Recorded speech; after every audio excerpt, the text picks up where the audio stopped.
Muy buenas tardes, tengan todos ustedes bienvenidos a este webinar internacional de propiedad intelectual digital, en donde charlaremos sobre la propiedad intelectual en la industria de los videojuegos. Tenemos, como siempre, a un invitado muy estimado y apreciado por la Academia Mexicana de Derecho Informático.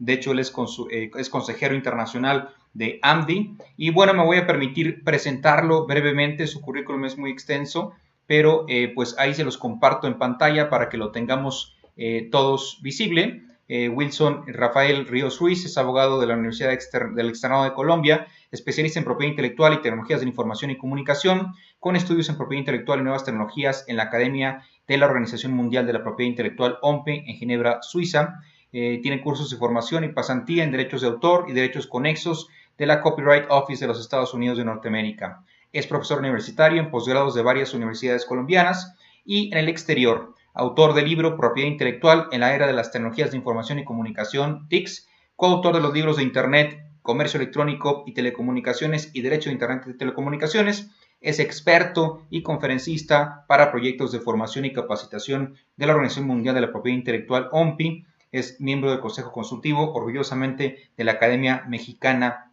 de Derecho Informático. Mi estimado Wilson, es un honor tenerte con nosotros.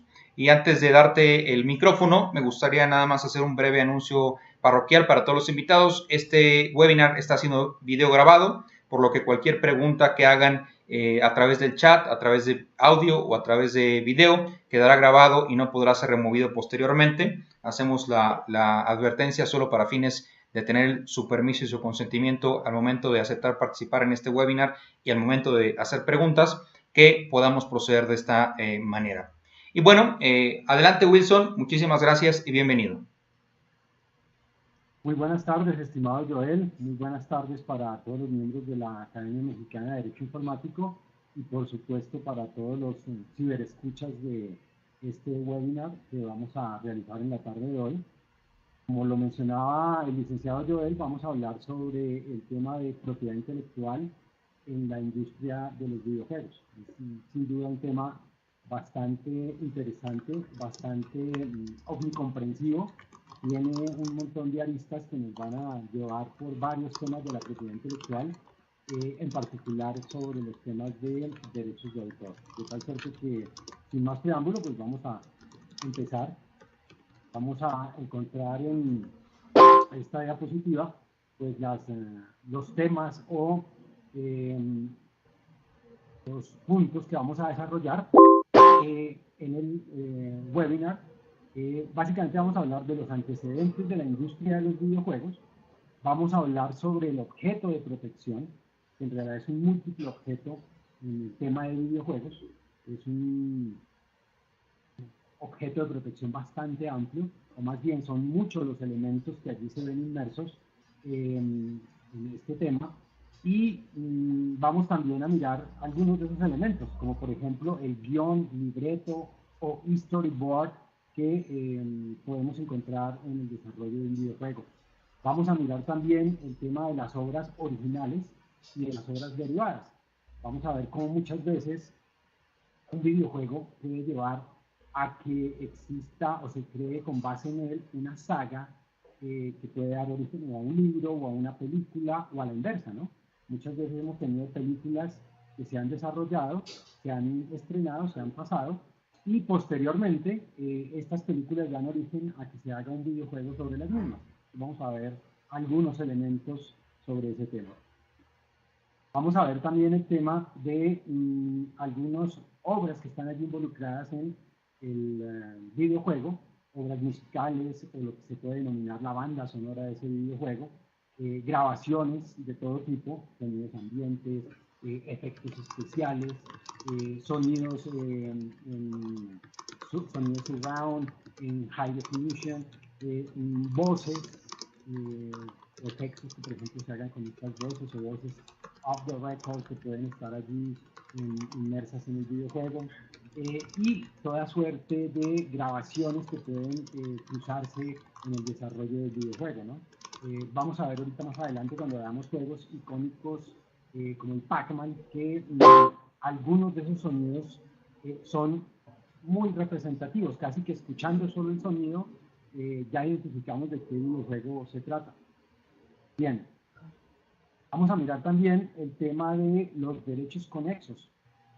Para quienes no son expertos en el tema de derechos de autor, recuerden que frente o al lado de los derechos de autor existen algunos derechos que hemos denominado derechos conexos. Básicamente son los derechos de los artistas, intérpretes y ejecutantes, de los productores de fonogramas y de los organismos de radiodifusión. De tal suerte que noten que vamos a encontrar allí pues, también esos famosos neighboring rights de acuerdo a la legislación anglosajona o derechos conexos, digamos, en nuestro entorno. Vamos a mirar también elementos propios de los actuales videojuegos. Vamos a ver que los videojuegos pues eran muy básicos, eran incluso al principio análogos. Vamos a ver un poco de historia de ese tema. Incluso el primer videojuego fue hecho en tubos de rayos catódicos. Vamos a ver ahorita algo de eso. Y actualmente pues la mayoría de videojuegos se pueden jugar, se pueden cruzar o surtir online, de tal suerte que vamos a ver que los desarrollos del diseño del sitio web o del website designer donde se encuentra el videojuego, el look and feel, la interfase con el usuario, pues son elementos bastante interesantes. Es decir, todo lo que denominamos interactividad del jugador, del gamer o del usuario frente a el videojuego en sí mismo considerado. Vamos a mirar un tema que también es bien importante desde el punto de vista del derecho de autor, el de los personajes ficticios o los characters, como lo llaman los anglosajones. Y allí pues va a ser bien importante mencionar toda la protección que existe sobre los personajes.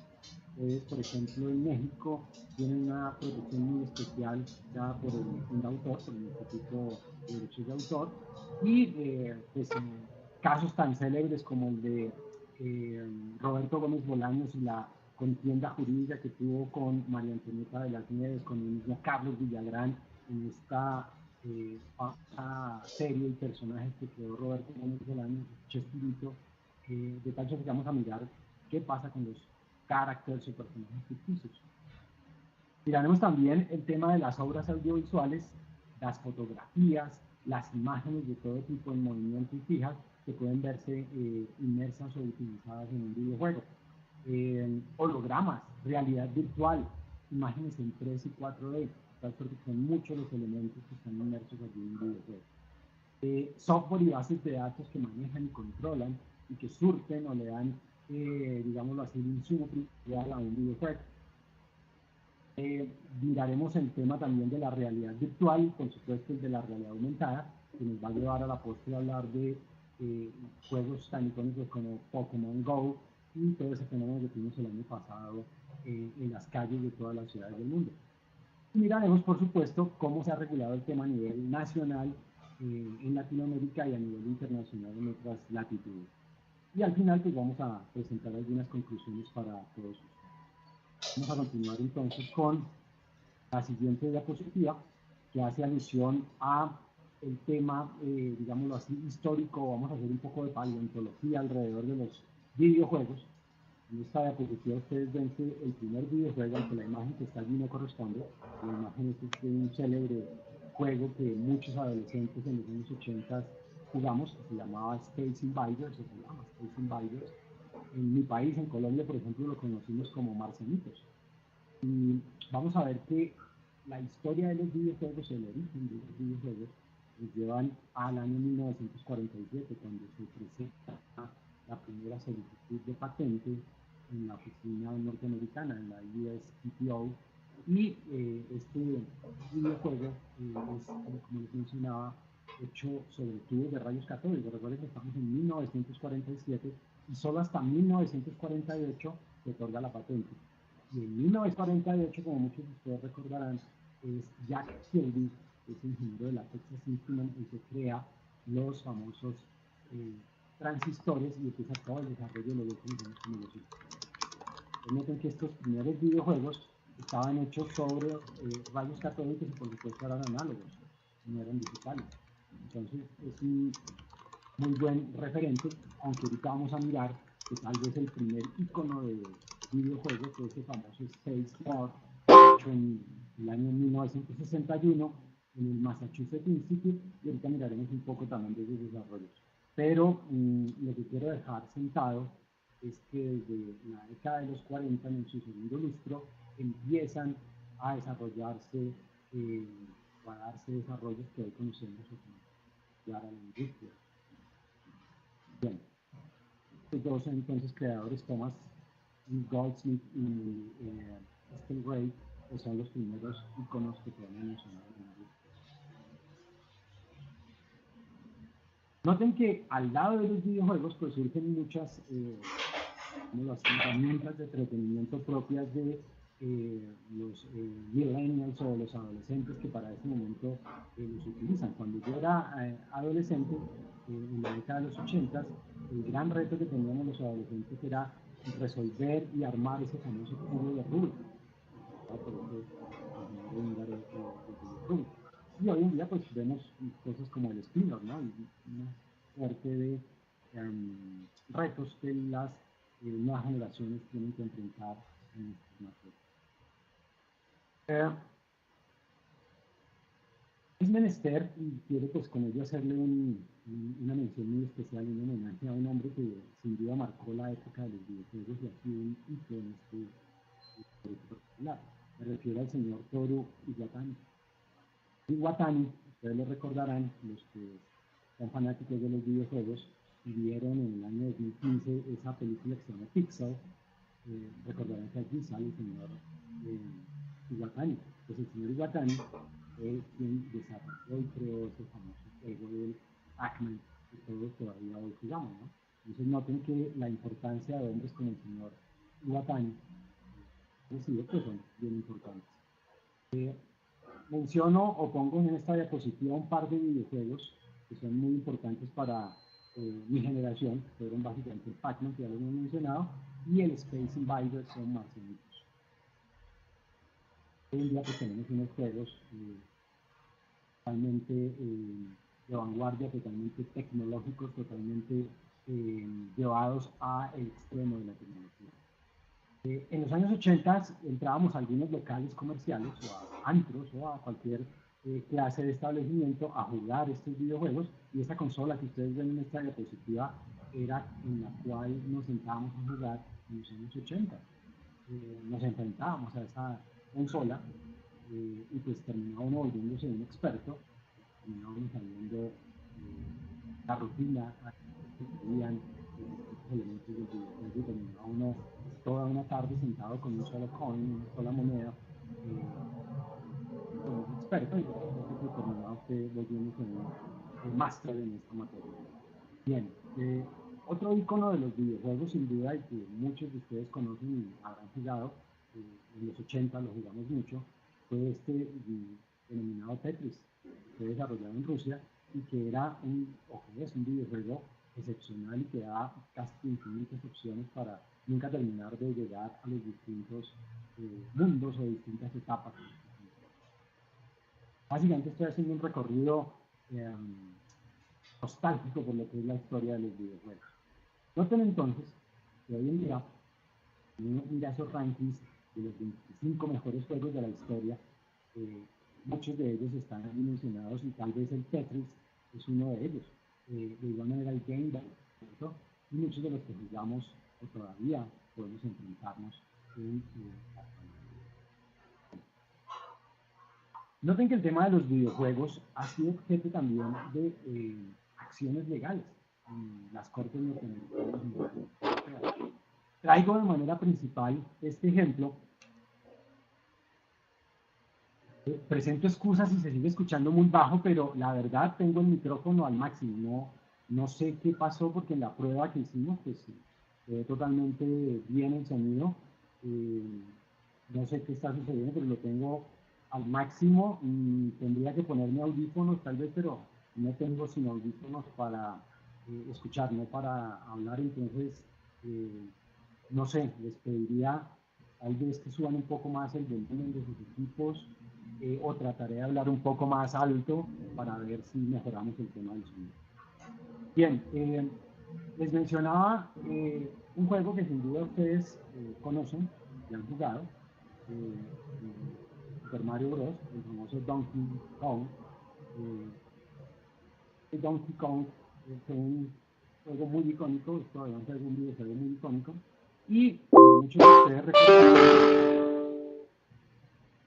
la verdad no sé entonces qué hacer porque no tengo ningún otro recurso que con la que ya tengo al máximo los altavoces, el micrófono está al máximo y la verdad ya la garganta ya la tengo un poco afectada por hablar tan fuerte.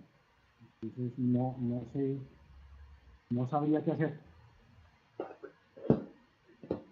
Adelante, Wilson. Si puedes mantener ese volumen de voz alto, te lo vamos a agradecer porque sí cuesta un poco trabajo escucharte. Sí te escuchamos, sí se te entiende, pero se te escucha muy bajito. Perfecto, voy a acercarme más al micrófono, espero no quedar muy encima de la cámara, pero bueno, no sé Está si me bien. escuchan un poco mejor. Sí, un poco mejor. Perfecto. Bien, entonces mencionaba el antecedente de este videojuego icónico, el famoso Donkey Kong, muchos de ustedes lo deben recordar, y cuando uno jugaba y juega este videojuego, pues de inmediato hace remembranza a esa película, a ese film, a esa obra audiovisual llamada King Kong, que ha tenido pues, muchas versiones, muchos remakes. De hecho, el año pasado tuvo su último remake de esta película, pero el caso que les quiero mencionar data de los años 80, cuando Universal Studios lanza la película King Kong y casi que concomitante se lanza el videojuego Donkey Kong. Y allí, pues, Universal, por supuesto, inicia las acciones legales contra los desarrolladores del videojuego, argumentando que se están infringiendo sus derechos de autor, su copyright. El tema es tan interesante que se presenta la acción, la demanda ante la corte respectiva en los Estados Unidos y hay unos antecedentes muy interesantes que llevan a que al final haya un acuerdo extrajudicial porque los abogados de Nintendo pues terminan mencionando que Donkey Kong está basado en un personaje que es un simio de gran tamaño, que es el mismo elemento que toman en la película de King Kong y que inclusive ha sido previamente también ya desarrollado, de tal suerte que hablar de que Universal tenía derechos sobre King Kong, el personaje en la película, pues llevaba a que se tuviera que remontar mucho más atrás cuando se había creado por primera vez el personaje.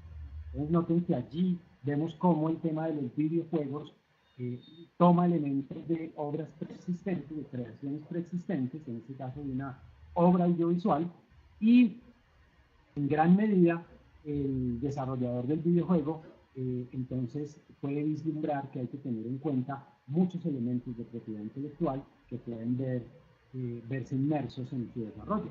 Noten que, por ejemplo, si yo voy a utilizar marcas de productos o de servicios de terceros en mi videojuego, en mi desarrollo, pues seguramente estas marcas pueden argumentar que yo estoy haciendo un uso indebido de las mismas, ¿no? Para sacar provecho.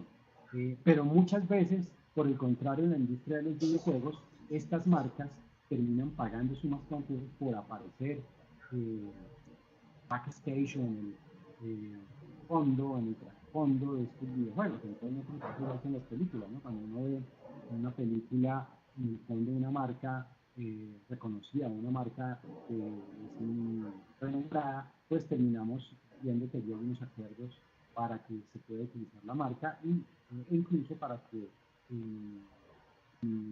técnicas o estrategias de mercadeo y de merchandising pues se tengan que hacer pagos incluso al productor audiovisual o en este caso al productor del videojuego. Bien, ese caso entonces de Donkey Kong es bien importante que lo tengan en cuenta. Ya les mencioné, digamos, de grosso modo el desarrollo que se dio en este videojuego, en esta contienda jurídica que involucraba al videojuego y a la película que lo precedía. No tenéis que en los inicios de la década de los 80 se da esta controversia entre Universal y Nintendo por este videojuego. Vuelvo a insistir, nos da una idea de lo que puede suceder cuando un desarrollador de un videojuego toma o retoma elementos preexistentes, obras preexistentes o desarrollos protegidos por propiedad intelectual sin contar con las debidas autorizaciones de sus titulares.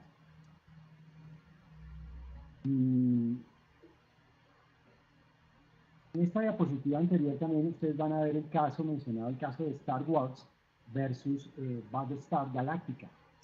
También es otro caso muy icónico porque en la década de los 70 a finales se estrenan estas dos películas y ambas tenían una temática muy similar, de tal suerte que los productores audiovisuales de la famosa Guerra de las Galaxias de Star Wars terminan presentando una demanda en contra, o una acción legal en contra de los productores de Battlestar Galactica, y al final, un pronunciamiento que es icónico en las cortes norteamericanas, el juez establece que siempre que hay una obra nueva, se va a basar en algún elemento de una obra preexistente. Es decir, este pronunciamiento en el caso de Star Wars versus Battlestar Galactica mencionan el tema de una obra siempre, dice el titular, será copia de otra, ¿no?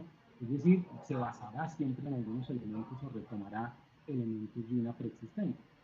Y allí es muy importante mencionar, en especial para los que son nuevos o se están acercando por primera vez al tema de derechos de autor, que la disciplina del derecho de autor no protege ideas. Recuerden que las ideas en sí mismas consideradas no son protegidas vía derechos de autor. Lo que protege el derecho de autor o las normas de copyright es la concreción y materialización que se hace de una idea a través de una obra. Es decir, de cómo el autor concibe el mundo exterior y lo plasma en su obra, desarrollando una idea preexistente. Entonces, noten que es muy importante este principio general que manejamos en derechos de autor a nivel mundial, desde el convenio de Berna y en las legislaciones de la mayoría de países del mundo, se toma o se retoma ese principio general de no protección de la como les mencioné, entonces este caso es fallado y pues deja conviviendo las dos películas, e incluso quienes son también fanáticos de otra saga que es muy importante, que es la de Star Trek. En Star Trek también se retoman algunos temas y noten que cuando uno ve Star Wars, Battlestar Galactica o Star Trek, pues tienen muchos elementos en común, que es la conquista del espacio y cómo el hombre siempre ha pensado en ir a conquistar el espacio exterior. Okay. Aquí está el caso de Donkey Kong que ya mencionamos, y el caso de Battlestar Galactica y Star Wars. Espero que me estén escuchando mejor. Presento excusas, no sé qué sucede entonces con mi micrófono, pero creo que estamos mejorando en el tema, entonces me alegra positivamente que estemos teniendo una interacción mucho mejor. Bien. Hay una serie de temas que nos sirven para apoyarnos y que son aristas en este tema de derecho de propiedad intelectual alrededor de la industria de los videojuegos. Noten que aquí les traigo un ejemplo en esta diapositiva de otro tipo de creación muy particular que también es protegida vía el derecho de autor. Me refiero a los tatuajes. Y este tema de los tatuajes es bien importante que lo tengamos claro, vamos a mencionarlo, porque vamos a mencionar este caso que están viendo ustedes en la diapositiva y más adelante vamos a ver el tema de los tatuajes en videojuegos que involucran a franquicias y asociaciones deportivas norteamericanas muy fuertes, como es el caso de la NBA y de la NFL. Vamos a ver que muchos deportistas, incluso en el fútbol o en el verdadero fútbol, el fútbol significa patear un balón con el pie, por eso nuestro fútbol es más acorde con la definición de lo que es fútbol, ¿no? Aunque los norteamericanos lo llaman soccer, nuestro en realidad es el fútbol, es con el pie. De tal suerte que vamos a ver ahorita que también muchos futbolistas tienen en su cuerpo plasmados tatuajes, y el tema de los tatuajes vamos a ver a continuación que tiene una gran repercusión en el tema de propiedad intelectual y tiene un impacto muy fuerte en el tema de los videojuegos. De hecho, vamos a mirar bastantes acciones legales que se han dado sobre el tema de los tatuajes. Sin duda, ustedes recordarán esta película, este film, que está allí mencionado, ¿no? El de en español lo llamamos resaca, o en colombiano lo llamamos guayabo, y en inglés pues lo llaman hangover, ¿no? Y esta película, que ha tenido una saga también importante, fue objeto de una acción por parte del tatuador que ostenta y preserva los derechos patrimoniales y morales de autor sobre el tatuaje. En este caso particular de la película, ustedes recordarán que uno de los personajes, que se llama Stu, que sí se aparece allí con gafas, se hace un tatuaje alrededor, o le hacen un tatuaje en un momento de enajenación mental por el alicoramiento y noche de juerga que tuvieron con sus amigos. Y este tatuaje es idéntico al que tiene un exboxeador de peso pesado muy conocido, muy famoso, me refiero a Mike Tyson, y el tatuador que tenía o que tiene los derechos de autor sobre el tatuaje que hizo sobre Mike Tyson, pues inició una acción contra los productores de la película y se logró pues un acuerdo extrajudicial para lograr pues que el tatuador resultara indemnizado por ese uso que se estaba haciendo sin haberle pedido permiso para que apareciera su tatuaje reproducido en el personaje de este. Entonces por ahí vamos a empezar el tema de los tatuajes, vamos a seguirlo mencionando en unos ejemplos posteriores en videojuegos que recogen el tema de FIFA, de NBA o de NFL. Va a ser muy importante entonces, me interesa que tengamos entonces por lo pronto claro que los tatuajes, igual que el arte callejero, ahorita vamos a mencionar también el tema del arte callejero, me refiero en particular a los grafitis, también son protegidos vía el derecho de autor. Y vamos a ver algunas vicisitudes frente al tema del arte callejero, del arte urbano, en especial de los grafitis. Se involucran una serie de derechos y toda suerte de escenarios que nos llevan a contemplar muchos elementos propios de estas creaciones. Pero vayamos a algo incluso más representativo, incluso más artístico. Pensemos en los murales. Y pues en Latinoamérica y en especial en México pues tenemos ejemplos de muralistas de gran calado, ¿no? Diego Rivera pues es conocido a nivel mundial por sus murales. Pues vamos a ver que los murales, los grafitis y otras expresiones como los tatuajes que también son protegidos en el derecho de autor. Sin duda, cada vez que uno visita Ciudad de México y visita el Auditorio Nacional, pues tiene que mirar esos murales de gran calado, de gran tamaño, de una belleza extrema que reposan allí, de tal suerte que los murales también tienen una protección muy especial. Me interesa que por lo pronto tengamos claro que los tatuajes son protegidos vía el derecho de autor y vamos a ver ahorita los ejemplos en los videojuegos. Espero que este caso que mencioné de la película de Hangover o Resaca haya quedado claro para que tengamos ese precedente. Aquí ustedes van a encontrar en la presentación, si quieren ahondar sobre el particular, algunos elementos que hemos desarrollado. Estas diapositivas y este caso lo desarrollamos muy en detalle en el Departamento de Propiedad Intelectual que tenemos en la Universidad Externada de Colombia, y aquí debo dar pues, los créditos totales a este artículo y a este desarrollo que se llevó a cabo en nuestro departamento. Incluso aquí tenemos unas tertulias mensuales donde tratamos varios de estos temas y fue objeto de una tertulia mensual de la de nuestro departamento de propiedad intelectual.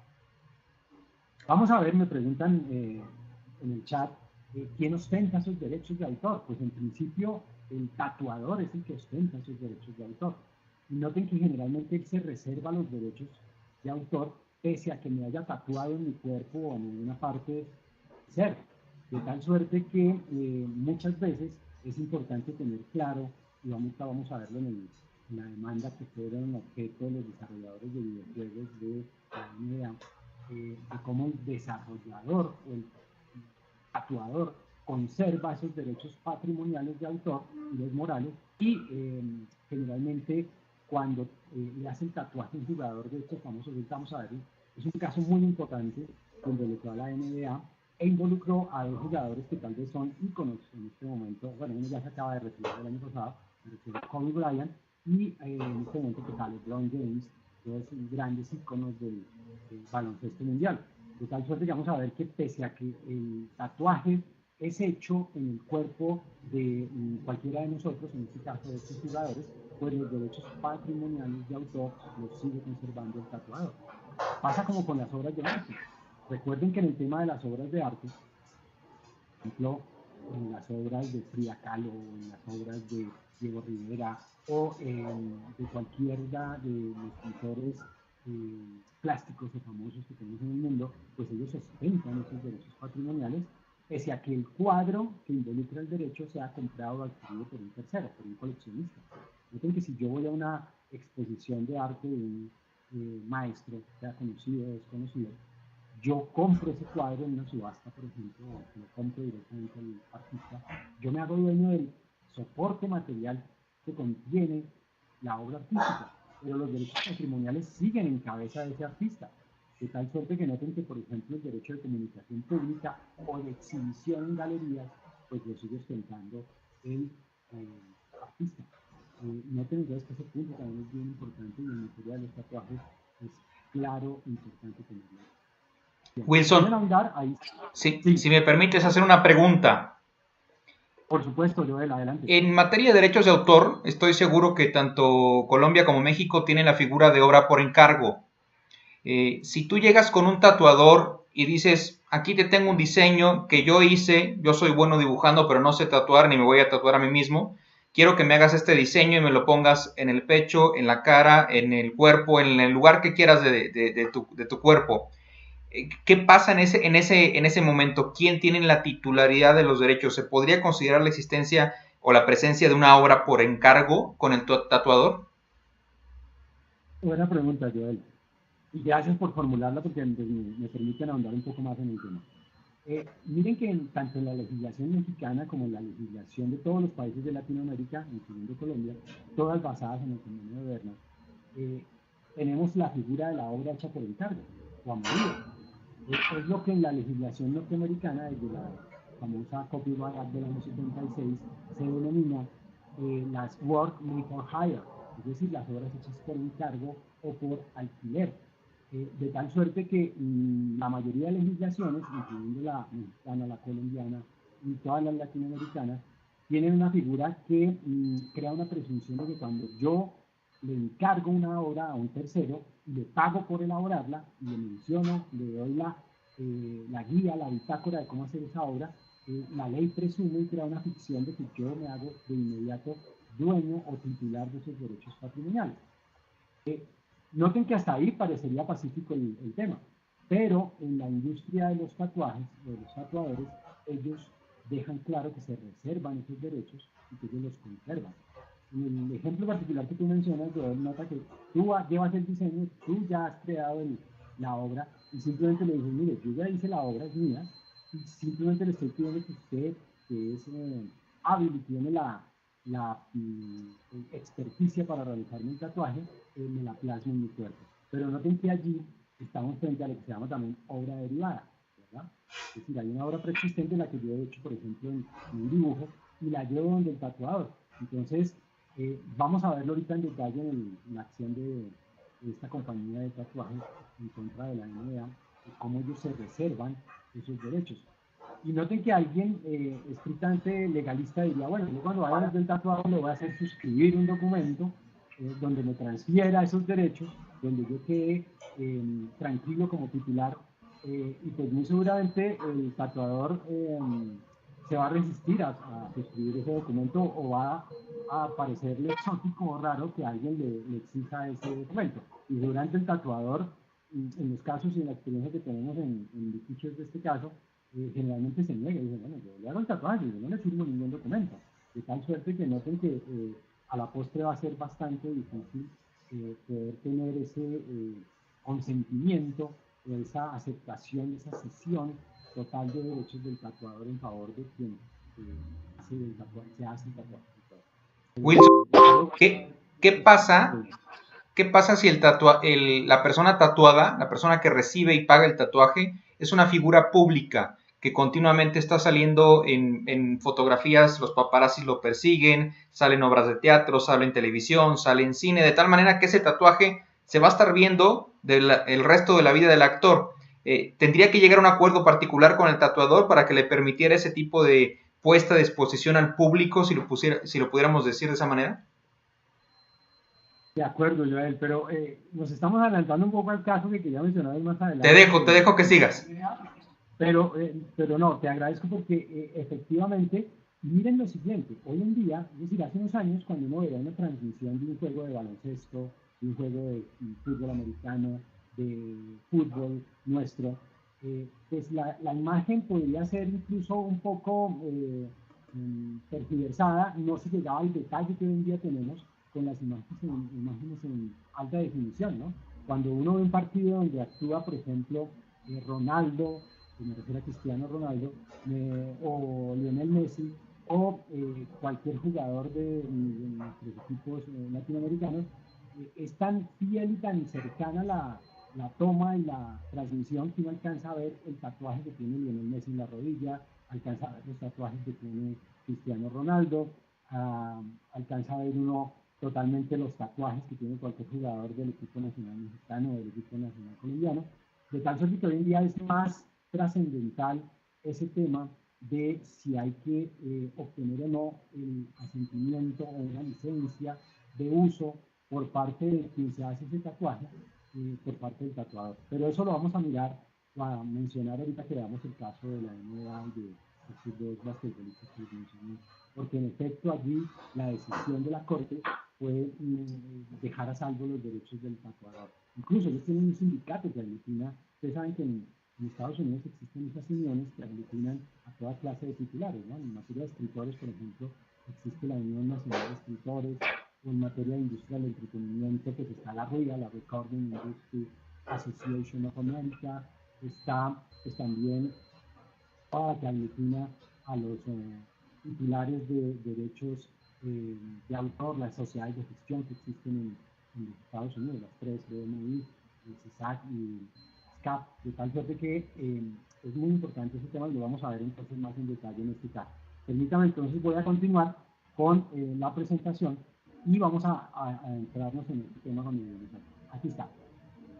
Miren ustedes entonces que un videojuego tan icónico como este, la NBA, que recrea a todos los equipos y franquicias de la NBA, noten que el desarrollador de ese videojuego tiene que haber obtenido autorizaciones de todos y cada uno de los dueños de las franquicias. De hecho, tienen unas alianzas y unos convenios de colaboración pues, para exportar todos estos elementos, ¿no? Entonces el desarrollador del videojuego se asocia con la misma NBA, los equipos otorgan licencias de uso de sus marcas, porque sus nombres están registrados como marcas, como trademarks, y hay incluso allí inmerso también en lo que preguntaba Joel, el derecho a la imagen, ¿no? Del mismo deportista, ¿no? Porque noten que los personajes normales, comunes y corrientes como nosotros, los personajes famosos, los deportistas, los actores, pues tienen unos derechos, o tenemos todos un derecho sobre nuestra propia imagen. Noten que muchos deportistas reciben gran cantidad de dinero o ingentes dividendos por el uso de su imagen, ¿no? La prestan para advertising, para comerciales, para merchandising y pues ese derecho a la imagen tiene un costo y tiene un valor. Entonces noten que generalmente en un videojuego como este que vamos a mencionar de la NBA, pues a mí me interesa ver a un jugador que sea icónico para el momento, en este caso a LeBron James, que tenemos allí, o a Kobe Bryant antes de que se retirara, o yendo más atrás a Michael Jordan, o incluso más atrás a Magic Johnson, a Kareem Abdul-Jabbar, a Kevin Durant hoy en día, todos esos jugadores que admiramos y que seguimos en los juegos de baloncesto, o en los de la NFL. Super Bowl, todos ustedes lo saben y lo sabemos, pues, la cantidad de dinero que orbita allí alrededor de una transmisión como la del Super Bowl es totalmente descomunal, es inconmensurable los dividendos que produce una transmisión como la del Super Bowl en su momento. Entonces noten que acá esta empresa que ostenta los derechos sobre los tatuajes de estos jugadores, pese a que ellos tienen un derecho sobre su propia imagen, han suscrito contratos de patrocinio y de uso de su imagen con empresas, con terceros, pues están a salvo sus derechos sobre ese tatuaje. De hecho, en los contratos que suscriben estos jugadores, mencionan y dejan claro que debe obtenerse la autorización de esos tatuados. Miren lo que menciona el caso. Este caso involucra pues, a una compañía que se llama Take-Two y la NBA. Este videojuego, que recrea las franquicias de los equipos de la NBA en los Estados Unidos, pues tuvo esta acción donde la NBA es fruto de una acción o es requerida para efectos de ser pues, encausada porque esta compañía Solid Oak Peaches tiene un acuerdo con algunos jugadores de la NBA por el que esta empresa posee los derechos de copyright o de derechos de autor de muchos de los tatuajes de sus jugadores. De tal suerte que noten que esta empresa se ha reservado el derecho a autorizar el uso de esos tatuajes en esta serie o esta clase de deportivos. Noten que en el videojuego que recrea y que hace como un alter ego o un avatar de esos jugadores, pues aquí se reproducen muchos de los componentes propios que son de la fisonomía o de la imagen de estos jugadores. Noten que muchos de estos jugadores se hacen también famosos por su imagen, ¿no? Su corte de cabello, la ropa que usan, los tatuajes que tienen, su manera de caminar, etcétera. Son elementos propios del derecho a la imagen.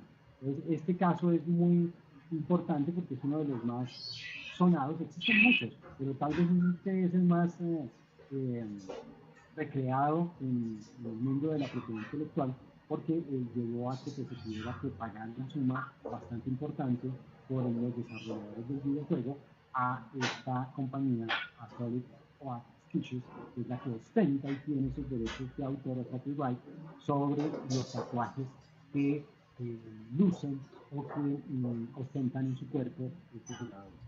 Reclaman que la propietaria del NBA 2K ha utilizado 8 diseños de jugadores como Kobe Bryant, LeBron James y otros más. Entonces noten que allí es bien importante tener claro que los tatuajes son protegidos vía el derecho de autor o el copyright y que no basta con tener la autorización del jugador porque hay un elemento que ya se allí adicional que es el tatuaje.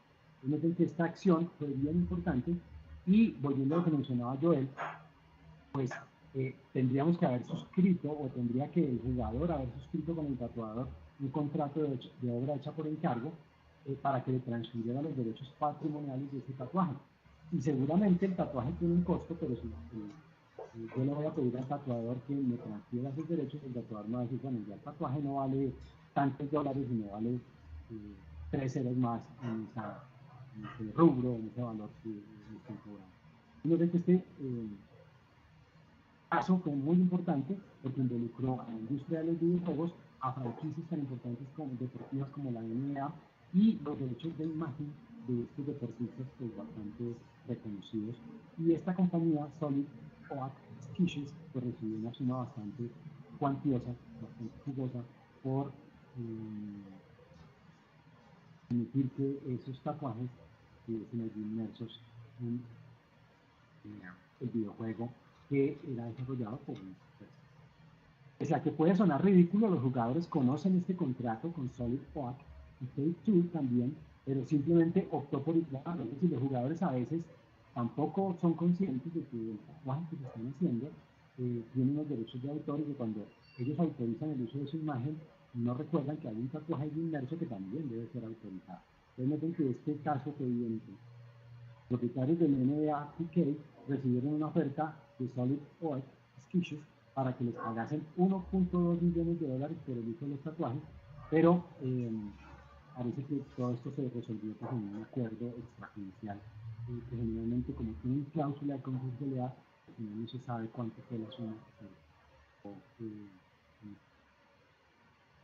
se entienda que se resolvió por fuera de pero quería traerles este ejemplo porque nos lleva a lo que al final vamos a mencionar de todos los elementos que se deben cuidar, ese checklist que se debe hacer cuando yo desarrollo un videojuego y voy a utilizar pues toda clase de derechos de la imagen, derechos de autor, derechos de propiedad industrial, y incluso cualquier clase de desarrollo protegido por el autor.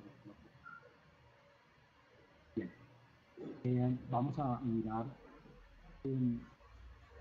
Hoy en día, noten que en todos estos videojuegos, por ejemplo en el de FIFA, hay muchas personas aficionadas a este videojuego, pues allí se recrean las imágenes de muchos futbolistas, derecho a la imagen de esos futbolistas.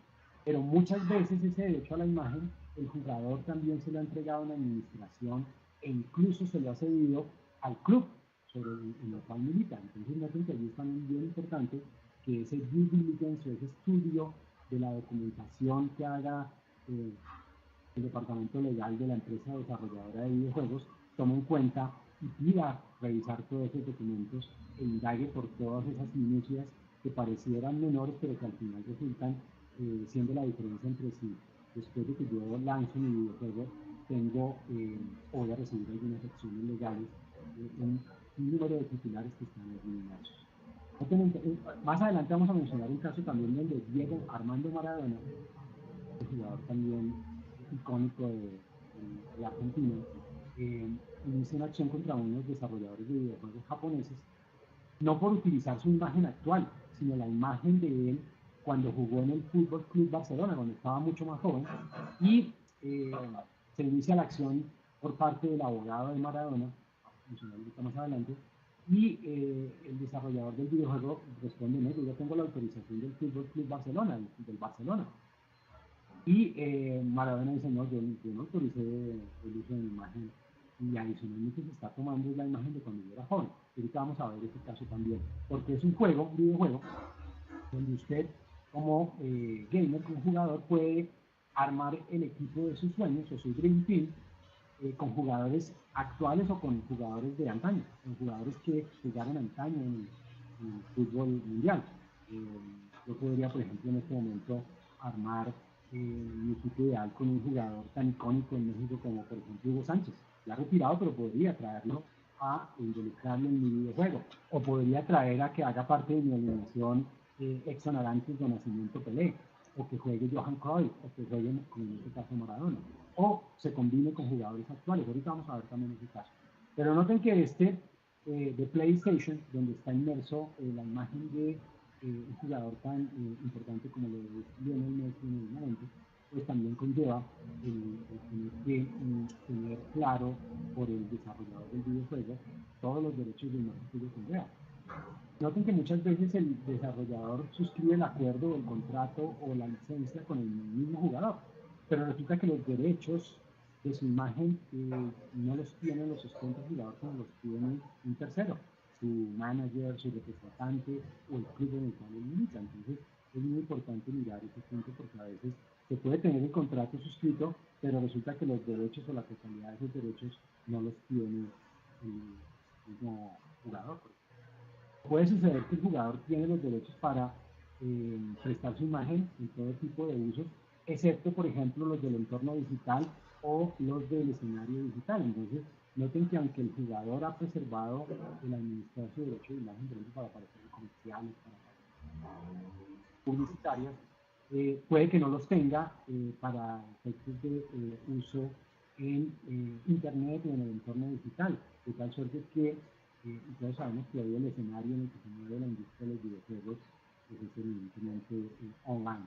Entonces, no tener esos derechos o tenerlos restringidos, pues me da un elemento en contra para el que mencionaba este tema también, ejemplo, donde también se ha suscitado toda suerte de contiendas jurídicas.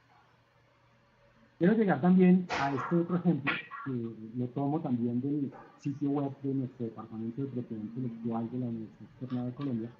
Es un pronunciamiento que se dio en las Cortes norteamericanas.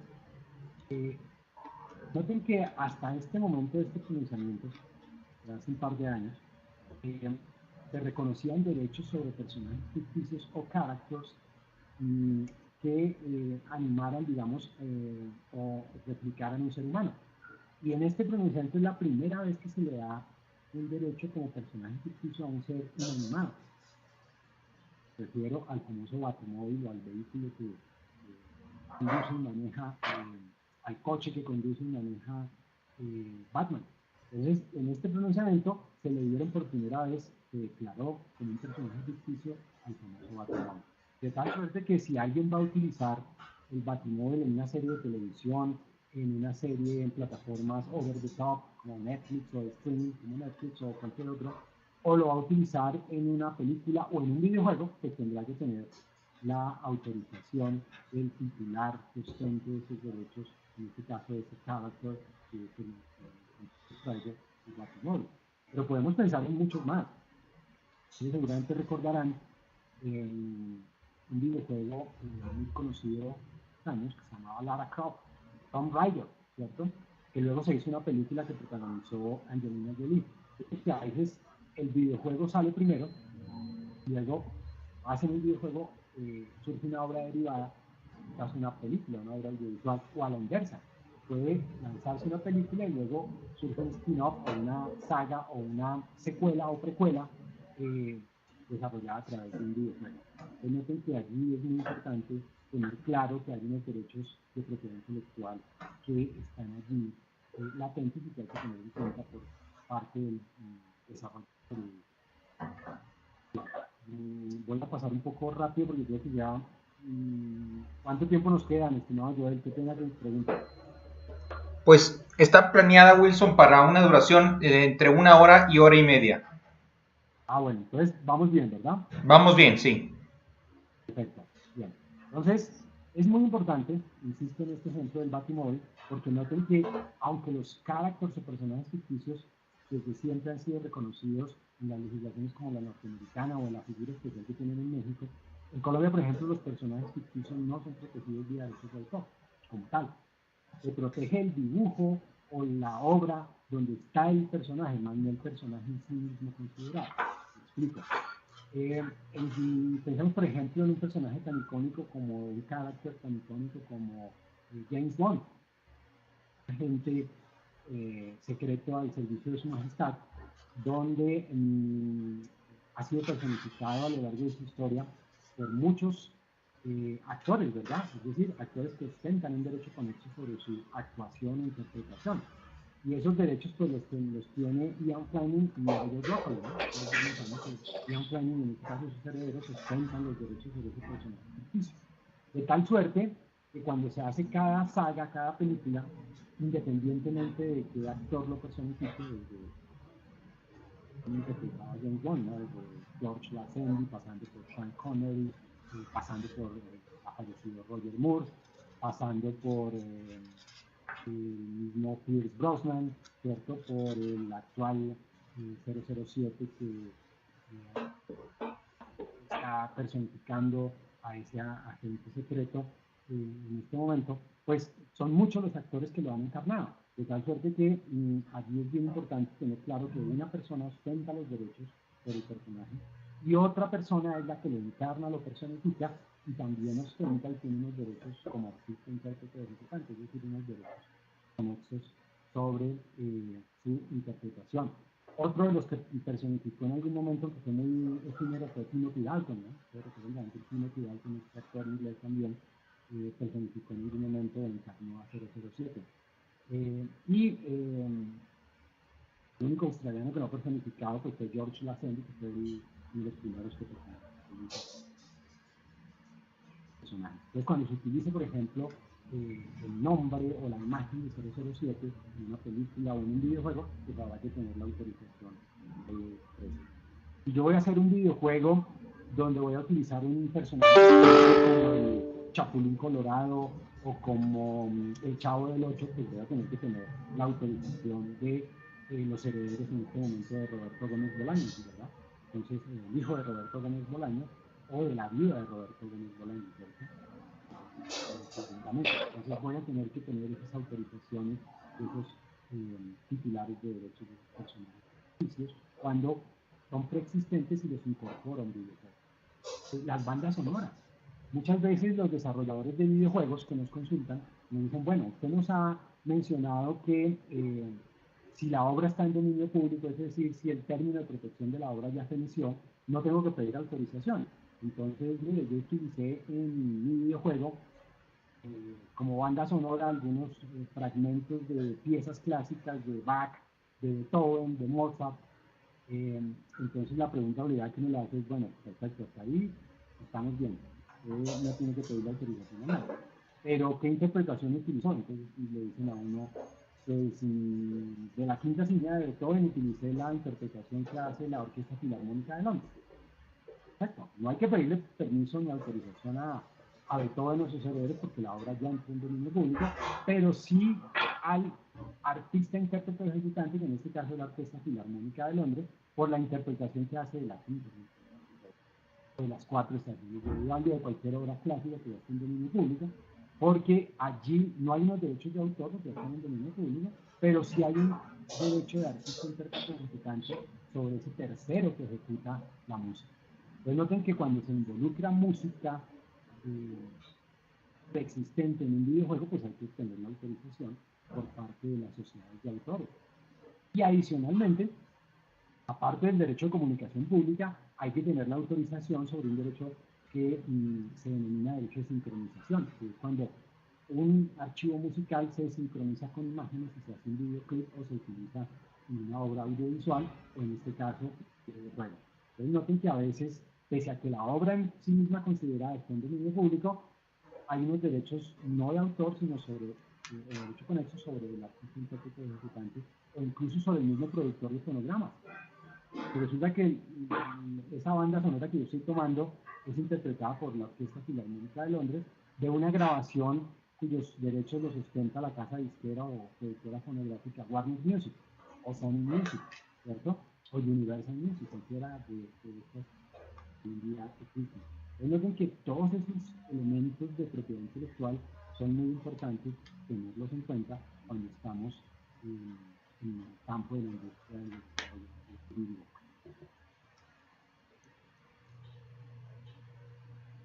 Miren este otro caso, donde se involucra ya no derechos de autor o derechos de propiedad intelectual en sí mismo considerado, sino derechos a la imagen.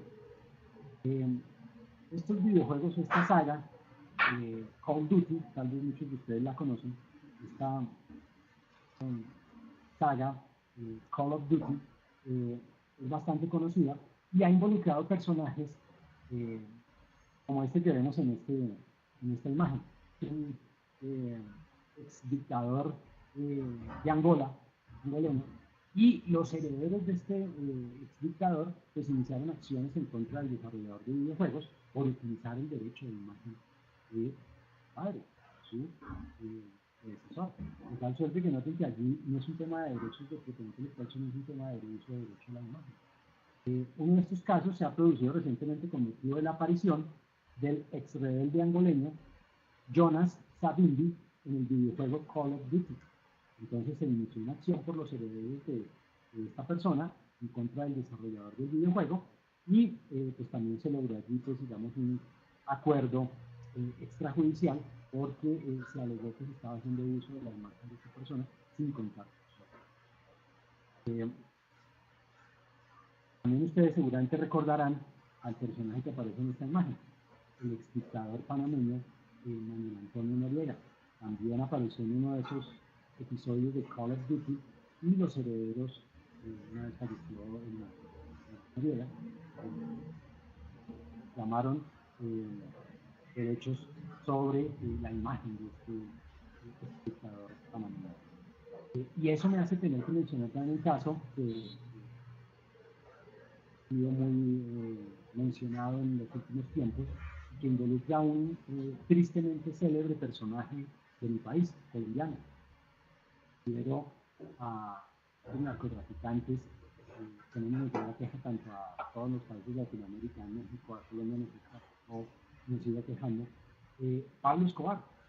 Pablo Escobar, se han hecho muchas series de televisión, se han hecho películas sobre la vida de este tristemente célebre, este personaje tristemente célebre, y tal vez la más conocida y sonada ha sido la serie que ha hecho Netflix recientemente, donde los herederos de Pablo Escobar que han iniciado acciones, no contarse con su autoridad. Allí hay toda suerte de interpretaciones en algunas cortes, donde se menciona pues que tomando como base la teoría del objeto y causa ilícita, alguien no podría lucrarse con la imagen de un personaje que ha sido delincuente, ¿verdad? Y que ha sido además condenado por la justicia. Tenemos que estos casos también involucran no solo derechos de propiedad intelectual, sino derechos de imagen de personas que están involucradas allí. De tal suerte que no se les menciona porque son elementos a tener en cuenta. Ustedes, por ejemplo, van a hacer un videojuego donde el personaje principal es una persona que actualmente está viva o que existe, o que los herederos todavía ostentan algunos derechos, pues allí habrá que revisar si debe tener o no autorización de esas personas para entrar y llevar a un videojuego la imagen, el derecho de imagen. Otro tema que es también recurrente en la industria de los videojuegos es el de, y se nutre incluso la industria de los videojuegos, de la industria audiovisual y de la industria audiovisual de la industria de los videojuegos. Vuelvo a insistir, perdón. En muchos casos, la industria de los videojuegos se nutre de personajes preexistentes, de superhéroes en este caso. Noten que, por ejemplo, actualmente se está estrenando una película que se llama La Liga de la Justicia, ¿no? A lo que en los 80 se llamaban los superamigos.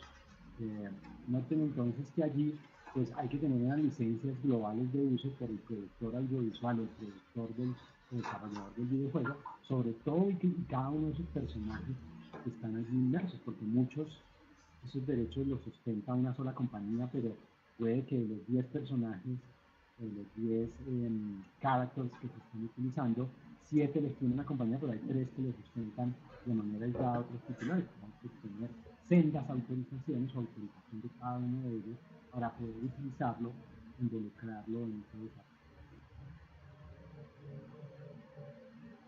Entonces noten que personajes de todo tipo son bien importantes de tener en cuenta y mucho cuidado cuando se van a utilizar. Vuelvo a mencionar el tema del arte urbano o de los murales o de los grafitis. Existe en materia de propiedad intelectual una excepción que es claramente establecida a nivel mundial, que se ha denominado la excepción de panorama. Y es que si yo, por ejemplo, estoy haciendo una toma o una película en un lugar abierto al público donde hay una obra de arte puesta en un lugar público de manera permanente, esa palabra permanente es bien importante, pues no tengo que pedir autorización o permiso porque la obra está en un lugar público y es casi que incidente en que aparezca en película, en obra audiovisual o incluso en mi videojuego. Y yo estoy recreando un videojuego donde los personajes o el desarrollo de la trama se lleva a cabo en París, pues evidentemente voy a recrearme y a pasar o hacer tomas por la Torre Eiffel, por el Arco del Triunfo, por el Moulin Rouge, ¿cierto? Entonces voy a tener que involucrar muchas obras protegidas, obras de arquitectura protegidas por propiedad intelectual. Y si no existiera esta excepción, pues tendría que pedir permiso. Pero como existe esta excepción, denominada de panorama, cuando una obra está en un lugar abierto al público de manera permanente, no hay que pedir permiso.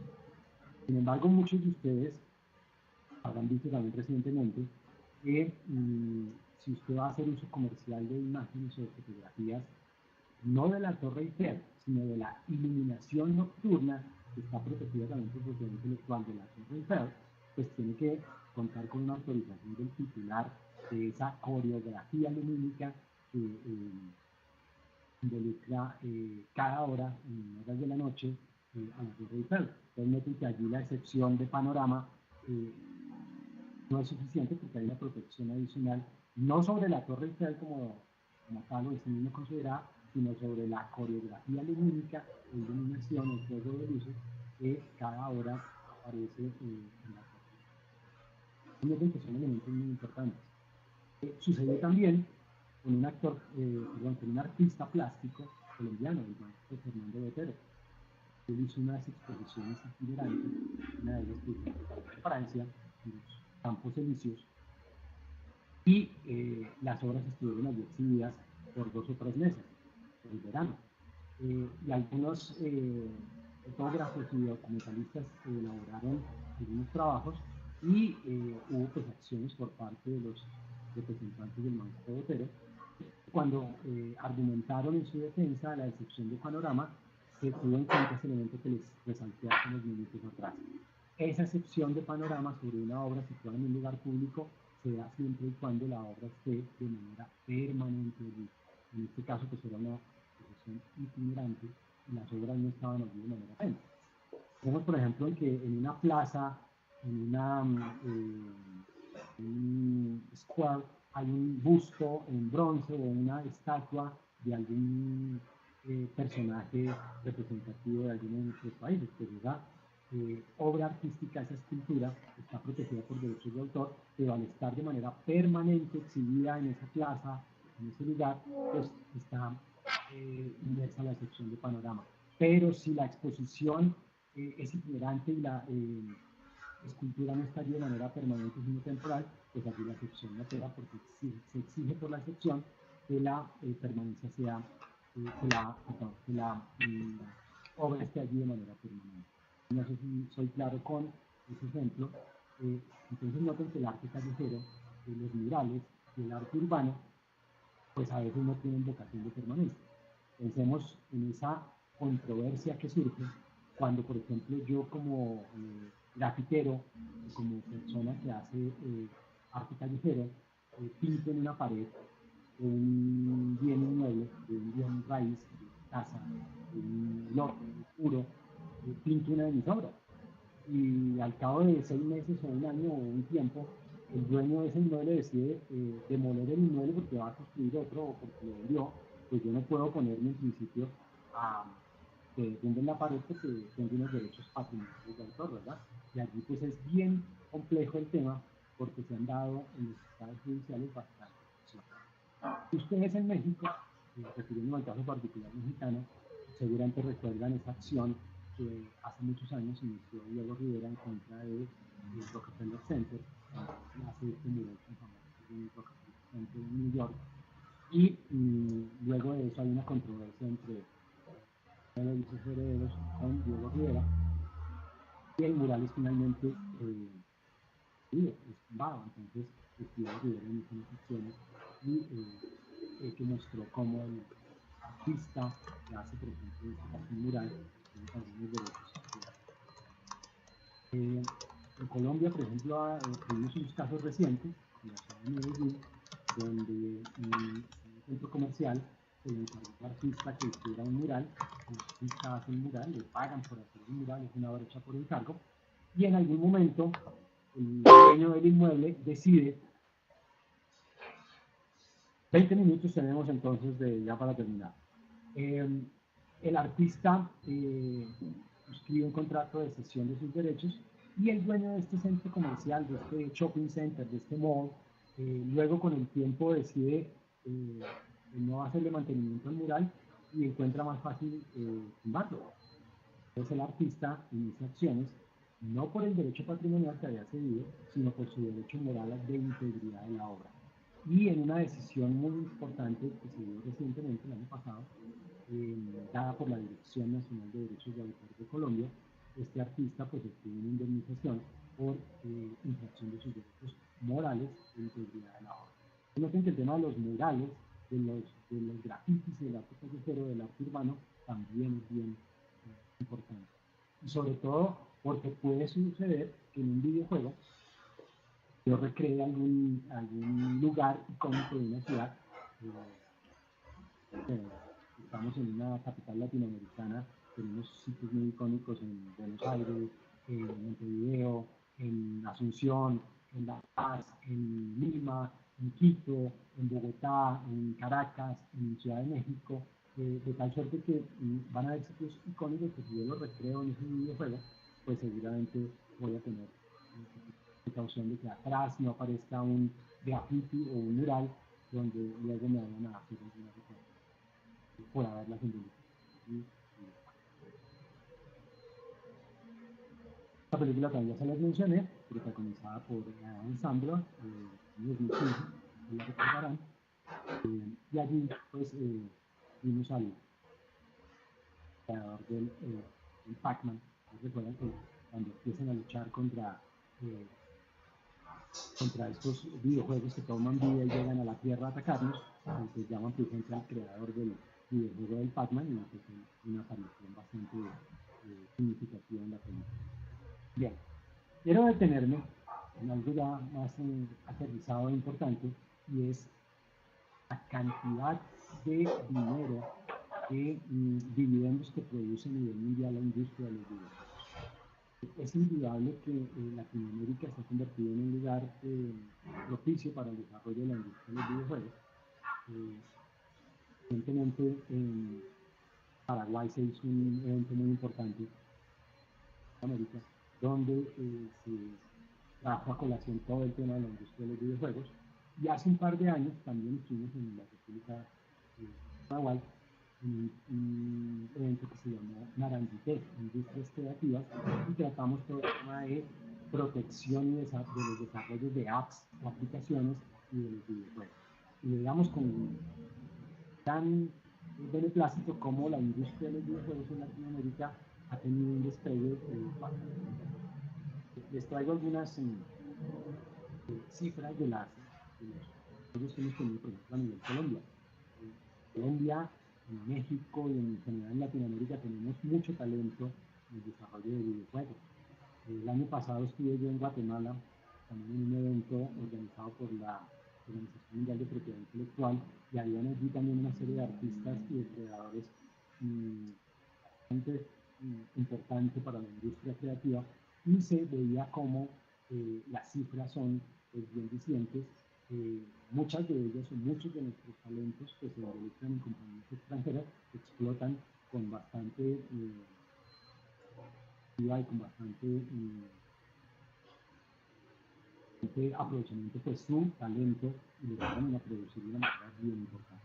Entonces esa industria de los videojuegos en Latinoamérica, y en particular en el caso de Colombia, pues ha llevado un boom en nuestro país, que ha generado incluso que las universidades abran especializaciones en la carrera de ingeniería de sistemas, en la computer science, de desarrollo de videojuegos.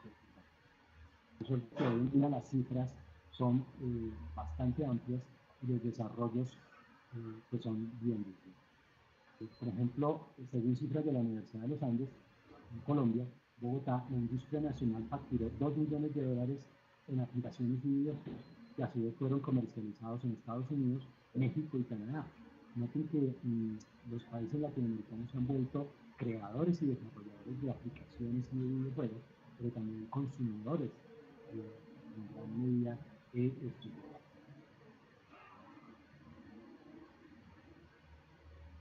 Voy a pasar esta diapositiva, simplemente la mención de que este proyecto que se llamaba Morpheus de años cambió a LR. Y para finalizar las conclusiones a este webinar, quiero hacerlas con base en un documento que les quiero recomendar a todos los que estén interesados en el tema de los videojuegos a nivel de estandarización, de desarrollo y de tener en cuenta los elementos de propiedad. Refiero a este documento, se llama The Legal Status of Video, legislación nacional comparativa de una aplicación de desarrollo. Es un documento que ustedes encuentran online, allí está referencia. Pueden encontrar en el sitio web de la Organización Mundial de la Propiedad Intelectual, de la OMPI, WIPO en inglés, la World Intellectual Property Organization, y van a encontrar este documento donde hacen un desarrollo muy interesante sobre todo el tema de la industria de los videojuegos y los riesgos a tener en cuenta en el desarrollo de videojuegos cuando este estudio es del año 2013, pero es totalmente pertinente y útil. Les voy a mencionar también más adelante, en seguido, un trabajo muy importante desarrollado por un amigo y colega, por el profesor David Greenspan. Este desarrollo del profesor Greenspan en este libro, también editado por la Organización Mundial de la Propiedad Intelectual, titulado Master in the Game, ahorita lo vamos a ver en una diapositiva, es también un estudio muy importante de la industria de videojuegos. Al final les voy a mencionar toda esta bibliografía y todos estos recursos bibliográficos que están incluso todos online, de los cuales podemos evaluar y de los cuales nos podemos nutrir. Este estudio pues es el primero que quiero referenciarles, ahorita les voy a hacer con mayor detenimiento menciona el estudiante David Greenspan, buen amigo y colega. De hecho, voy a mostrarles una imagen más adelante de él. Hemos compartido en varios seminarios a nivel internacional y en una imagen más adelante voy a lucir una corbata que él me obsequió en uno de estos eventos. Para mí fue un obsequio bastante importante porque es una corbata de Pac-Man. Entonces ahorita van a ver una imagen donde luzco esa corbata. Sí, señor, adelante, licenciado. Wilson, aprovechando que mostraste bibliografía y que por ahí el buen Omar está preguntando por ella, me voy a permitir recomendar un excelente libro que tengo aquí en mi biblioteca, para que vean la calidad de presentador que tenemos. Este libro lo hizo Wilson, se llama La propiedad intelectual en la era de las tecnologías. Mira, ahí tiene su propia toma el buen Wilson. Pero lo que les quiero mostrar es que no es cualquier libro. Vean el tamaño del libro. Vean el tamaño, puede servir de legítima defensa en caso de que sean atacados. Y lo más interesante de todo es que no tiene ni un solo anexo. ¿Sí? Hay muchos autores que luego sacan libros de 500 páginas, de las cuales 300 son anexos. Este libro no tiene anexos, es una gran obra, me atrevería a decir yo que es la obra de propiedad intelectual en tecnologías de información más especializada en América Latina, y la hizo el buen Wilson. Entonces, recomendada 100% esta obra. Wilson, me debes unas palabras, no me lo has firmado. Cuando nos veamos, espero que me des un autógrafo por ahí. Ahora sí, continúa, por favor. Claro que sí, muchas gracias, Joel, muy amable. Efectivamente, voy a mencionar este libro que hicimos en un trabajo bastante extenuante, un libro que se llama La propiedad intelectual en la era de las tecnologías de información y comunicaciones, editado por la Facultad de Derecho de la Universidad de los Andes y por Fénix Editores, donde hacemos un recorrido por toda la historia del derecho de autor y de la propiedad intelectual, desde los inicios de la propiedad intelectual en el antiguo derecho romano hasta llegar a los actuales desarrollos de plataformas, portales y temas de ciberpiratería.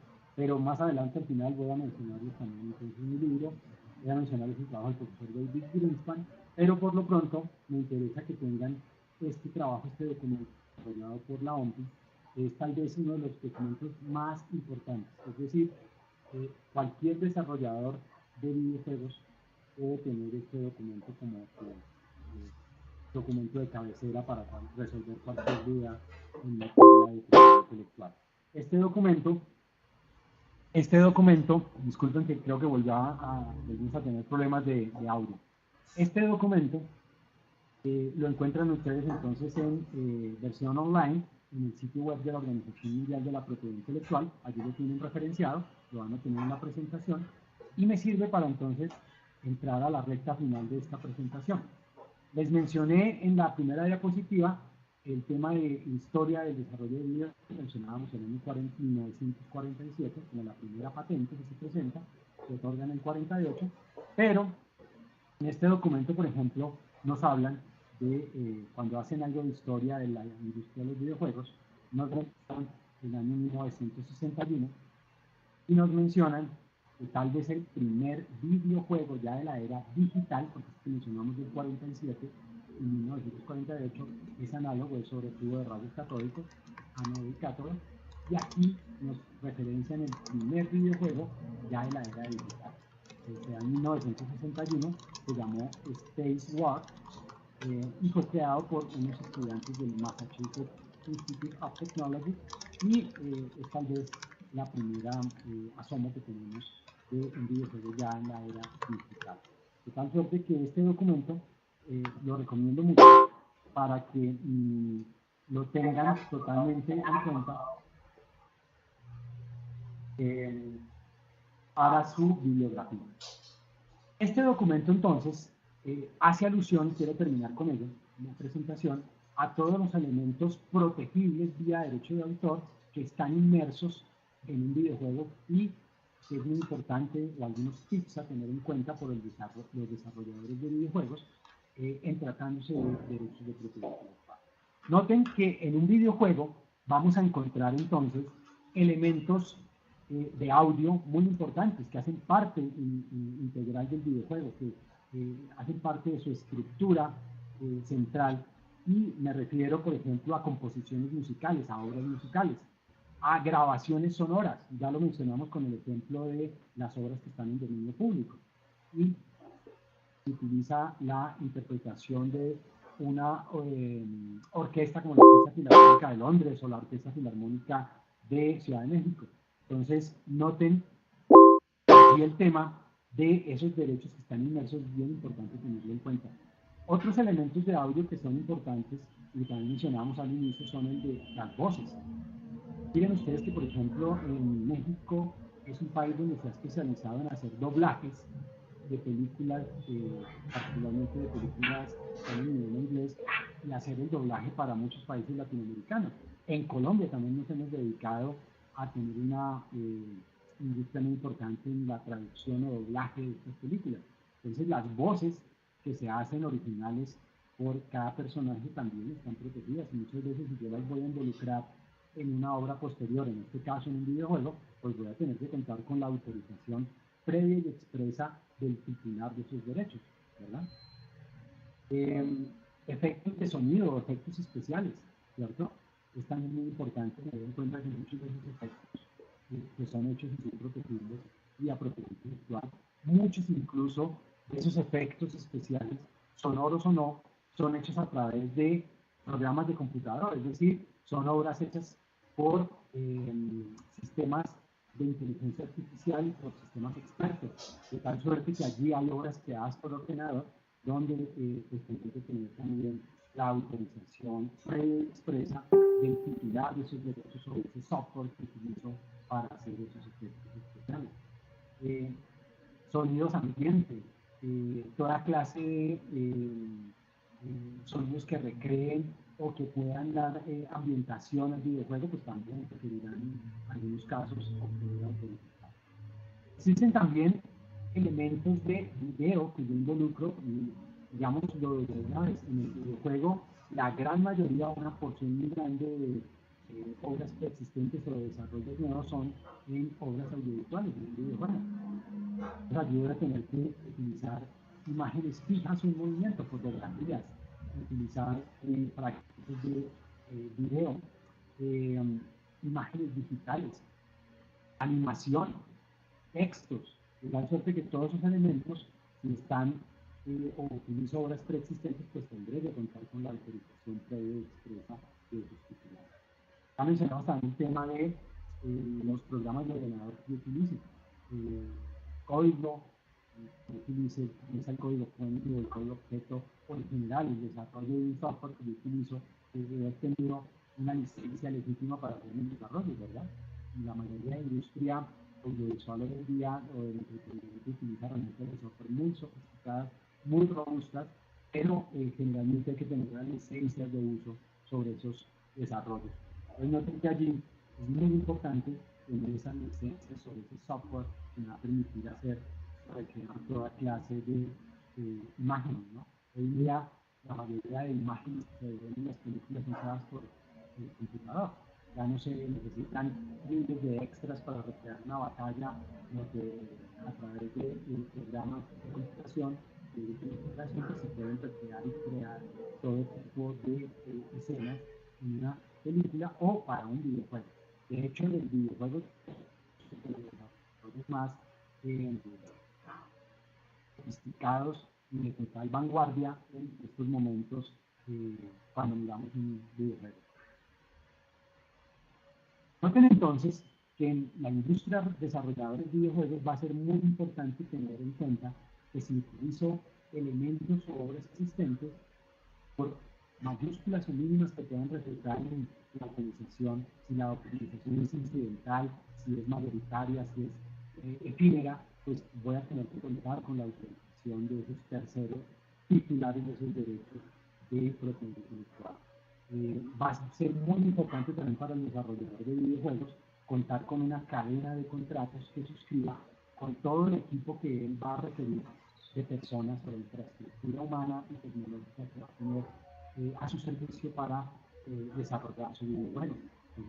Suscribir esos contratos con los actores que contrate, con los desarrolladores, con los website designers, ¿verdad? Con quien crea los hologramas, con quien crea las imágenes de realidad virtual, las imágenes de realidad aumentada, de tal suerte que allí es muy importante este tema. Noten que, por ejemplo, cuando hablamos de realidad aumentada, pues es ineludible mencionar algo que el año pasado fue bastante popular, el famoso Pokémon Go, donde incluso pues, utilizaban herramientas y mapas que pertenecían a terceros, ¿no? GPS, software de ubicación y de localización, e incluso en muchos momentos llegaban a infringirse por parte de los gamers de jugadores estaban persiguiendo y buscando Pokémon, pues ingresaban a lugares cuyo acceso estaba restringido. Por ejemplo, terminaron entrando a museos, terminaron entrando a iglesias, a basílicas, e incluso hubo situaciones tan extremas como un accidente en Perú, donde en alguna municipalidad expidieron una regulación, una reglamentación local para regular cómo se iba a utilizar y cómo se iba a jugar este Pokémon Go. Creo que tengo una imagen más adelante de esa regulación, de la que está el famoso Pokémon Go. Estábamos mencionando de realidad aumentada. Aquí tengo la cápsula de Maradona, que ya lo mencionamos, pero al final voy a mostrarles esa regulación que se expidió en el Perú para regular o castigar a quienes ingresan a los lugares no permitidos en aras de obtener y cazar Pokémon. De tal manera que noten que a veces estos temas trascienden no solo el tema del videojuegos, sino incluso de derecho público y de derecho humano. Bien. Voy a terminar entonces con la mención del caso que revisé también hace un rato, donde se vio involucrado Diego Armando Maradona. Esta es una compañía japonesa, se llama Konami, y esta compañía creó un juego que se llama PES 2017. Y allí, como les mencionaba, pues cada jugador puede armar su equipo, su alineación, con jugadores para cada posición. Puede buscar que el arquero o el goalkeeper sea alguien actual o alguien de pasado, ¿no? Yo puedo ser seguidor de Chapulín Campos y traerlo para que sea mi arquero en mi equipo ideal, o a René Higuita, que ya están ambos retirados, o puedo traer un arquero actual, ¿no? Puedo traer a Buffon, que acaba de anunciar su retiro tras la eliminación de Italia del Mundial. Puedo traer al actual arquero de la selección mexicana o al actual arquero de la selección colombiana. Pero puedo armar mi equipo con jugadores de todas las eras. Entonces aquí Maradona demanda a esa compañía Konami por haber utilizado su imagen. Konami se defiende, contesta el requerimiento diciendo que tiene una autorización directamente dada por el Barcelona, por el Club de Barcelona, porque no creo que la imagen que se utiliza es de un Maradona joven, de un Maradona de 20, 22 años. Recuerden que Maradona fue campeón juvenil del mundo en el año 79 en Japón, cuando tenía 17 años. Él estuvo en la selección argentina que ganó el campeonato mundial en 1978 en la Argentina. Y allí Maradona inicia esta acción en contra de esta compañía japonesa, Konami, y en este momento la acción está adelantándose, está pues tratando de lograrse un acuerdo extrajudicial entre el abogado de Armando Maradona y esta compañía japonesa Konami. Como les mencioné, el requerimiento lo responde Konami argumentando que tiene los derechos otorgados por Barcelona. Pero la controversia sigue en este momento, entonces les dejo de caer porque no se ha resuelto todavía y va a ser un icono bastante importante, insisto, porque no es el uso de la imagen actual de Maradona, sino la imagen de color. Aquí está la regulación que les mencionaba, donde está un poco desordenada. Al final, esta imagen de la regulación que se hizo en Perú para regular el tema del Pokémon Go, que fue tan avasallante el año pasado, ¿no? Veíamos a mucha gente en las calles jugando Pokémon Go. La buena noticia era que sacó a la gente o a los adolescentes de sus cuartos, de sus habitaciones, y les puso a por lo menos caminar por toda la ciudad buscando Pokémon. Pero esta regulación fue muy comentada a nivel mundial, incluso la llamaron estupidez jurídica aumentada, ¿no? No realidad aumentada, sino estupidez jurídica aumentada, porque ya llegaba a unas minucias, a unos detalles que ya eran pues, bastante asombrosos.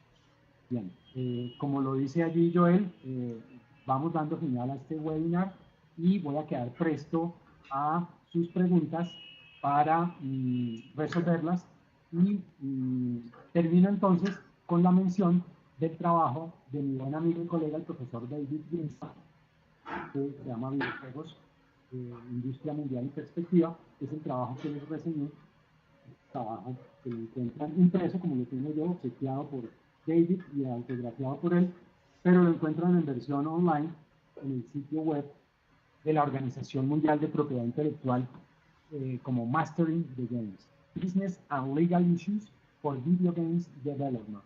Entonces va a ser muy importante para ustedes los desarrolladores de videojuegos este trabajo del profesor David Greenspan.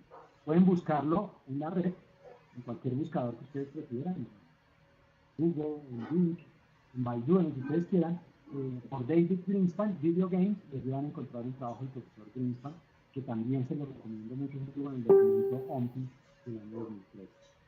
Allí ven el libro, Mastering the Game. También ven a la izquierda mi libro, que también se lo referenciaba el licenciado Joel Gómez, La propiedad intelectual en la era de las tecnologías de información, pero el ultra recomendado es este texto del profesor David Greenspan. Aquí en la imagen de David, estos fue en un seminario que estuvimos en Paraguay, también estuvimos en un seminario en Silicon Valley, y David, aparte de ser una excelente persona, es un excelente profesional, ha asesorado durante los últimos 30 años a la industria desarrolladora de videojuegos en California, que es una autoridad en esta materia. Vuelvo a insistir, les recomiendo mucho el trabajo del profesor Greenspan, donde ustedes van a tener un insumo y un elemento muy importante de bibliografía. Termino entonces este webinar agradeciéndoles nuevamente a ustedes, los ciberescuchas, su atención, al profesor Joel Gómez y a la Academia Mexicana de Derecho Informático por la invitación.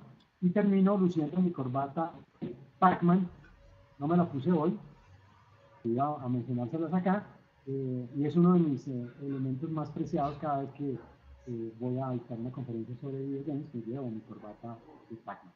Muchas gracias. Quedo a su disposición para las preguntas. Muchísimas gracias, mi estimado Wilson. Ha sido un placer tenerte nuevamente con nosotros. He de confesar que no es la primera vez que invitamos a Wilson, lo hemos invitado en varias ocasiones para que nos hable de diferentes temas en el programa de Abogado Digital y siempre nos atiende muy rápidamente para pues brindarnos su opinión, su expertise, su conocimiento sobre estos temas tan interesantes de propiedad intelectual e Internet. Y bueno, pues hemos llegado al final del webinar, estimados participantes. No me gustaría dar por terminado el webinar sin primero darles un aviso parroquial. Queremos escuchar su opinión sobre este webinar y otros que hayan tomado. Ahí pueden ver la dirección en esta página de internet. Me voy a permitir escribirla también en el chat. La verdad de las cosas es que nos gusta mucho conocer cuál es su opinión sobre los webinars. Necesitamos hacer mejores webinars y por ello les pedimos que tomen unos minutitos, no les va a tomar absolutamente nada, unos minutos, con 2 minutos que tengan en tiempo, ahí pueden llegar y basear su comentario o expresar su comentario sobre este webinar y otros que hemos realizado. Obviamente estaríamos buscando sus opiniones de carácter técnico, sus experiencias sobre este webinar. Y bueno, abrimos el micrófono y el chat para cualquier pregunta que le quieran realizar al licenciado Wilson Rafael Ríos Ruiz.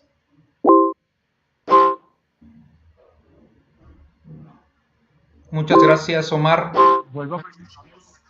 Ahí tenemos una pregunta, mi estimado Wilson. Si me das permiso, la leo.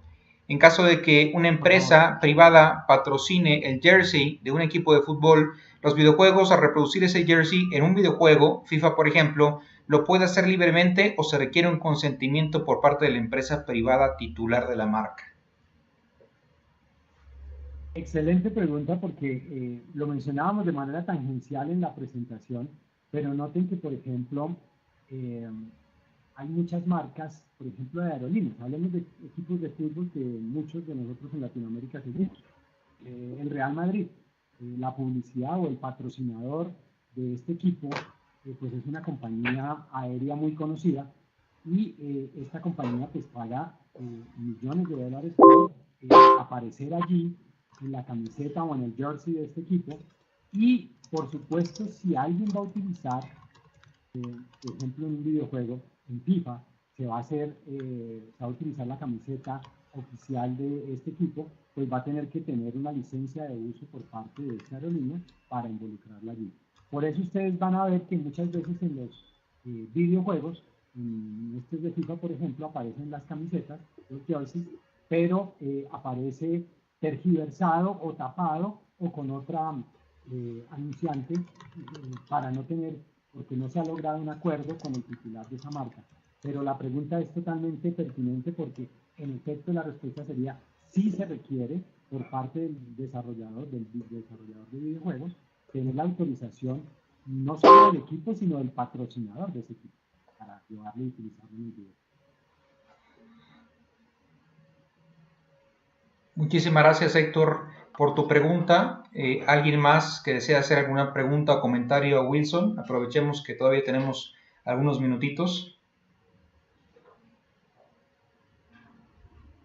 En el entretanto, les insisto y les reitero mis excusas por el audio tan bajo, pero la verdad hicimos pruebas previas con el licenciado Joel y no sé qué pasó, pero les presento nuevamente excusas porque sé que el audio estuvo bastante bajo. Vuelvo a insistirles, me complace mucho haber compartido con ustedes, todos los que asistieron a este webinar, en particular a las personas que están atendiéndolo desde México. Joel sabe que yo tengo un especial afecto por México. He viajado mucho a México, conozco en detalle todo el territorio mexicano. Soy un seguidor de la cultura maya y de la cultura azteca, de los aztecas, toltecas, chichimecas, zapotecas y demás, de Huitzilopochtli y Quetzalcóatl. Y adicionalmente, mi hijo vive en México, mi hijo vive en Guadalajara, tiene 19 años y estudia allí en la Universidad en Guadalajara.